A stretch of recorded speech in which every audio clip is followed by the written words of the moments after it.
আসসালামু আলাইকুম, সবাইকে স্বাগতম জানাচ্ছি। তাপগতিবিদ্যার খুবই ইম্পর্টেন্ট একটি কনসেপ্ট, খুবই মজার একটি কনসেপ্ট, সেটি হচ্ছে তাপগতিবিদ্যার কার্নোচক্র।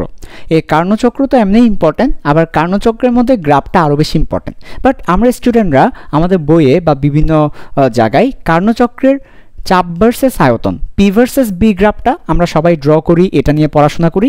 কখনোই আমরা কার্নোচক্রের তাপমাত্রা ভার্সেস অ্যান্ট্রপি গ্রাফ নিয়ে পড়াশোনা করি না, বাট এটাও কিন্তু ইম্পর্টেন্ট। সো আজকের ক্লাস আমরা ফোকাস করব কার্নোচক্রের তাপমাত্রা ভার্সেস অ্যান্ট্রপি গ্রাফটার উপরে। তো আমি এখানে যেহেতু আমরা চাপ ভার্সেস আয়তনের গ্রাফটা বইয়ে পড়াশোনা করেছি, পড়ি, সো এটা নিয়ে আমরা ফোকাস করলাম না, এটা হচ্ছে জাস্ট ড্র করে রেখেছি। আমরা আসলে তাপমাত্রা এবং অ্যান্ট্রপির এই গ্রাফটা ফোকাস করব। তো কার্নোচক্র বেসিক্যালি চারটা স্টেপে হয়, চারটে স্টেপে কার্নোচক্র হয়। আমরা একটু করে দেখি। ফার্স্টে স্টেপ ওয়ান, স্টেপ ওয়ানের নামটা হচ্ছে সমুষ্ণ প্রসারণ, অর্থাৎ এখানে আয়তন বৃদ্ধি পাবে, আয়তন বৃদ্ধি পাবে এবং সমুষ্ণ প্রক্রিয়ায়, অর্থাৎ তাপমাত্রা সেম থাকবে। যেটা T1 আছে সেটা T1ই থাকবে, তাপমাত্রা T1 আছে T1ই থাকবে, এটা চেঞ্জ হবে না, তাপমাত্রাটা চেঞ্জ হবে না, তার মানে তাপমাত্রা সেম থাকবে, শুধুমাত্র প্রসারণ হবে, আয়তনটা বৃদ্ধি পাবে। দেখি তো আমরা সেটা হয়েছে কিনা। দেখো আমার T1ই আছে, আয়তন বেড়ে গিয়েছে, V1 থেকে V2 হয়েছে, অর্থাৎ তোমরা দেখতেই পাচ্ছ আয়তন বেড়ে গিয়েছে, এবং আয়তন বাড়লে বয়েলের সূত্র অনুযায়ী চাপ কমবে, এবং সেটাই হয়েছে। P1 থেকে P2 কমে গিয়েছে, চাপটা কমে গিয়েছে, সো চাপ কমবে, আয়তন বেড়েছে, তাপমাত্রাটা সেম আছে। তাহলে এটা হচ্ছে আমার পি ভার্সেস বি গ্রাফের এই গ্রাফটা, ঠিক আছে, বুঝতে পেরেছি। এবার দেখো সমুষ্ণ প্রক্রিয়ায় তাপমাত্রা তো চেঞ্জ হচ্ছে না, T1ই আছে, কিন্তু কে চেঞ্জ হচ্ছে? অ্যান্ট্রপি কিন্তু ঠিকই চেঞ্জ হবে, কারণ আমাকে তো সময় অ্যান্ট্রপি বলে নাই, রুদ্ধতাপীয় প্রক্রিয়া ছাড়া সব প্রক্রিয়া অ্যান্ট্রপি চেঞ্জ হয়, তাহলে অ্যান্ট্রপিটা চেঞ্জ হবে। এবং অ্যান্ট্রপিটা মনে রাখবে সবসময় যে এই ক্ষেত্রে অ্যান্ট্রপিটা বাড়বে নাকি কমবে। প্রসারণের ক্ষেত্রে অ্যান্ট্রপি বৃদ্ধি পায়, অথবা আমরা আরেকভাবেও বলতে পারি যে এই ক্ষেত্রে আমার T1টা বেশি, অর্থাৎ তাপমাত্রাটা বেশি, তো এই ক্ষেত্রে আমার অ্যান্ট্রপিটা বৃদ্ধি পাবে। এক কথায় প্রসারণের ক্ষেত্রে অ্যান্ট্রপিটা বৃদ্ধি পাবে, তো আমাদের অ্যান্ট্রপি কী হবে? অ্যান্ট্রপি বৃদ্ধি পাবে স্টেপ ওয়ানে, সমুষ্ণ প্রসারণের ক্ষেত্রে অ্যান্ট্রপি বৃদ্ধি পাবে। আচ্ছা, তাহলে আমাদের গ্রাফটা কেমন হবে? তাপমাত্রা ভার্সেস অ্যান্ট্রপির গ্রাফটা বলো। একদম সিম্পল ব্যাপার, উপরে আমরা তাপমাত্রাকে স্থাপন করেছি, নিচে আমরা অ্যান্ট্রপিকে স্থাপন করেছি। ওকে, তো আমরা দুটো পয়েন্ট নিব, দুটো পয়েন্ট নিলাম, একটা হচ্ছে T1 আর একটা হচ্ছে T2, এবং তোমরা দেখতে পাচ্ছ T1টা উপরে, তার মানে T1টা বড়, T2টা ছোট। কেন? কারণ T1 হচ্ছে তাপ উৎসের তাপমাত্রা, আর T2 হচ্ছে তাপ গ্রাহকের তাপমাত্রা। তো তাপ উৎসের তাপমাত্রা বেশি, তাপ গ্রাহকের তাপমাত্রা কম, তাই T1টা বেশি, T2টা কম। তাহলে T1 উপরে, T2 নিচে।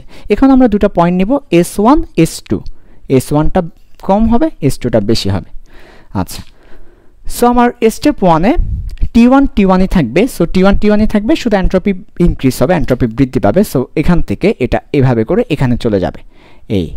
তাহলে এটা হচ্ছে আমার এক নাম্বার স্টেপ কার্নোচক্রের। T1ই আছে, শুধুমাত্র S1 থেকে S2 হয়েছে, অ্যান্ট্রপিটা বৃদ্ধি পেয়েছে, এটা হচ্ছে এক নাম্বার। আমরা নাম্বারিং করতে পারি, এটাকে 1 বললাম এবং এটাকেও 1 বললাম, নাম্বারিং করেছি 1, এক নাম্বার। এবার আসো 2 নাম্বার স্টেপ। স্টেপ 2 হচ্ছে নাম কি? রুদ্ধতাপীয় প্রসারণ। এই ক্ষেত্রেও প্রসারণ মানে আয়তন বৃদ্ধি পাবে, বাট রুদ্ধতাপীয় বলতে অ্যান্ট্রপি চেঞ্জ হবে না, অ্যান্ট্রপি শূন্য। তাহলে অ্যান্ট্রপি কোনো চেঞ্জ হবে না, অ্যান্ট্রপি চেঞ্জ হবে না, যা আছে তাই, চেঞ্জ হবে না। কিন্তু তাপমাত্রা কিন্তু এবার সমুষ্ণ তো বলে নাই, তাহলে তাপমাত্রা কিন্তু এবার বাড়বে বা কমবে। তাহলে T1 T2 হবে। তো আমরা তো আগেই বলেছি T1 বড়, T2 ছোট, T1 তাপ উৎসের, T2 তাপ গ্রাহকের, তার মানে তাপমাত্রা কমছে, তাপমাত্রা কমবে আর কি। আচ্ছা, তাহলে অ্যান্ট্রপি চেঞ্জ হবে না, তাপমাত্রাটা কমবে, ঠিক আছে। সো দেখো আমাদের রুদ্ধতাপীয় প্রসারণ বলার কারণে V2 থেকে V3 হয়েছে, অর্থাৎ আয়তনটা বৃদ্ধি পেয়েছে। আয়তন বাড়লে চাপ কমবে, দেখো P2 থেকে P3 হয়েছে, চাপ কমেছে, তাহলে আয়তন বেড়েছে, চাপ কমেছে, তাপমাত্রা চেঞ্জ হয়ে T1 থেকে T2 হয়েছে। সো এটা হচ্ছে আমার P ভার্সেস B গ্রাফ। এবার আমরা এই গ্রাফ আসবো, তাহলে আমার T1 থেকে T2 হবে, অর্থাৎ তাপমাত্রা কমে যাবে, অ্যান্ট্রপি চেঞ্জ হবে না। তাহলে দেখো অ্যান্ট্রপি S2তে ছিল, অ্যান্ট্রপি S2তেই আছে, শুধুমাত্র তাপমাত্রা কমে T2তে চলে এসেছে। সো তাপমাত্রা T1 থেকে T2তে চলে এসেছে, এই যে। তাহলে T1 থেকে T2তে এসেছে, T1 থেকে T2তে এসেছে, অ্যান্ট্রপি চেঞ্জ হয়নি। এটা হচ্ছে আমার 2 নাম্বার, 2, এই যে। এবার থার্ড নিশ্চয়ই বুঝতে পেরেছো, থার্ড হচ্ছে সমুষ্ণ সংকোচন। থার্ড স্টেপের নাম কি? সমুষ্ণ, তার মানে তাপমাত্রা সেম থাকবে, সংকোচন হবে, আয়তন কমে যাবে। দেখো এবার থার্ড স্টেপে আয়তনটা কমে গিয়েছে, তার মানে এবার আবার V3 থেকে কত হয়েছে? V3 থেকে B4 হয়েছে, আয়তনটা কমে গিয়েছে। এটা B4 বললে আয়তন কমে গিয়েছে, ফলে আয়তন কমে যাবে, চাপটা একটু বেড়ে যাবে, চাপটা P3 থেকে P4 হয়েছে, বেড়ে গিয়েছে, এবং তাপ যেহেতু সমুষ্ণ তাপমাত্রা সেম। তাহলে আমরা এইখানে কি বলবো? এইখানের ক্ষেত্রে তাপমাত্রা সেম থাকবে, বাট সংকোচন হলে এন্ট্রপি কমবে, প্রসারণ হলে এন্ট্রপি বাড়বে, সংকোচন হলে এন্ট্রপি কমবে। এন্ট্রপি কমলে আমার এন্ট্রপিটা ব্যাক করবে, অর্থাৎ S2 থেকে S1 কমে যাবে, বাট তাপমাত্রা T2 তে আছে, T2তেই থাকবে, T2তেই থাকবে।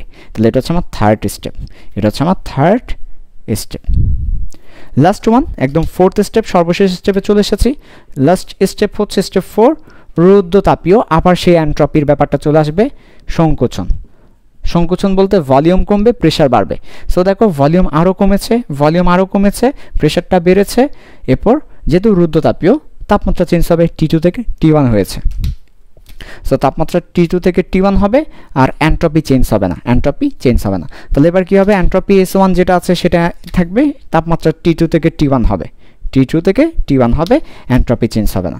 সো এই যে গ্রাফটা দেখতে পাচ্ছি, একটা স্কোয়ার বলতে পারো বা রেক্ট্যাঙ্গুলার বলতে পারো, একটা আয়তক্ষেত্র বলতে পারো। এই আয়তকার গ্রাফটাই হচ্ছে T ভার্সেস S এর গ্রাফ, এন্ট্রপি ভার্সেস টেম্পারেচার বা টেম্পারেচার ভার্সেস এন্ট্রপির গ্রাফ। এই গ্রাফের এটা হচ্ছে P ভার্সেস B গ্রাফ, এই গ্রাফের T ভার্সেস S ভার্সন হচ্ছে এটা। ওকে, তো এটা খুব ইম্পর্টেন্ট। আশা করি তোমরা ব্যাপারটা বুঝতে পেরেছো। সো তোমরা এরকম 4টে স্টেপ লিখে স্টেপ অনুযায়ী এটা কি করবে? ব্যাখ্যা করবে, অথবা তোমরা নামকরণ করতে পারো, এটাকে A, এটাকে B, এটাকে C, এটাকে D।